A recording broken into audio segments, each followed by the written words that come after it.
Hey everybody, Edo here, and this is Rise to Nobility by Final Frontier Games. You may remember them from Cavern Tavern, big hit on Kickstarter last year. I reviewed that game and liked it. It was a dice worker placement game, and this game is also a dice worker placement game leveled out. And like, if Cavern Tavern was like an intro to dice worker placement or mid dice worker placement, this is the next stage over.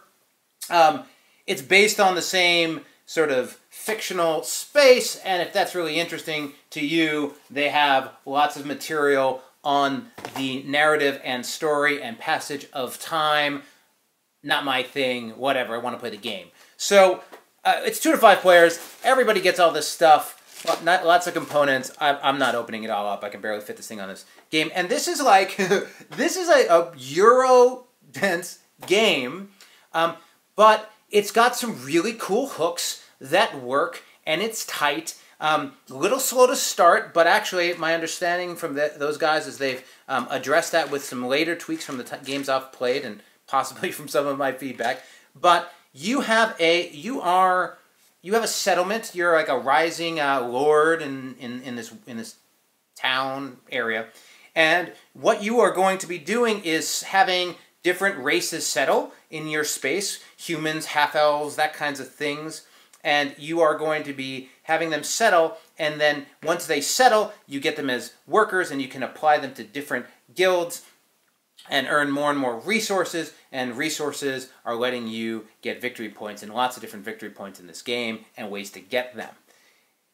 The meat of it, what makes it cool, interesting, and worth your attention is this nobility track. Players start, I believe, with 9. It might depend on the number of players, but I believe you start with 9. And what that means is at the start of the game, everyone gets all dice. I get 5 dice. This isn't a game where I'm getting more or less dice. But what I am getting is more or less pips. What? So I'm going to roll these dice, and then I'm allowed up to 9 pips, up to 9 points, because of where I am right now. And so what that means is if I have a 6 and a 4, that's 10, can't use it. I could use my 6 and a 3, but that only gives me 2 dice, which is really important on the board. It's number of actions you can take, like in a worker placement. So I might say, you know what? I'm going to get 9 with a 2, a 3, and a 4. And that mechanic may have existed before. I haven't played with it. And it creates this awesome decision and tension around number of dice and value of dice. And every place you place a die has a 1 to 2, well, at least at the guild level, a 1 or a 2, a 3 or a 4, or a 5 or a 6. So the number on the specific die limits where it can be placed.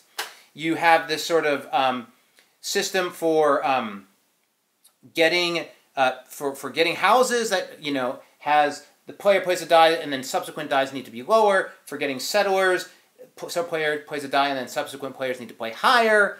And then all of just these places, and when you're, sorry about all the mess here, but the ship slot is based on the die you're playing. Buying upgrades for your settlement or for guilds has to do with the die that you've played. So it's just this awesome tension. Now the game's a little slow because early on you're pretty limited on pips, and you just sort of like pretty much need to get that, and everyone's sort of, you know, driving for that, and that creates some tension. But I do think that there was a couple things they could do to ramp that up a little sooner.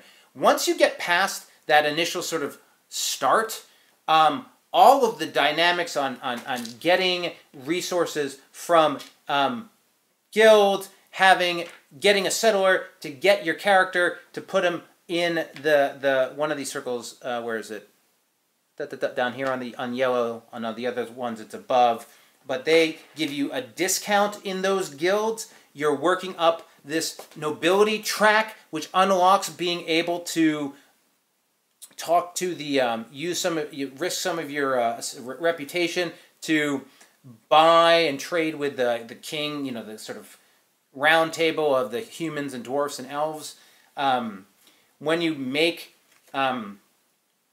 humans or settle them, you can get points based on your resources.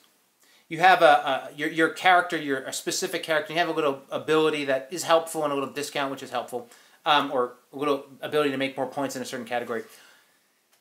there's a lot here, right? This is not the video where I'm going to explain it in detail. You got to want a heavyweight game, mid to heavy, right?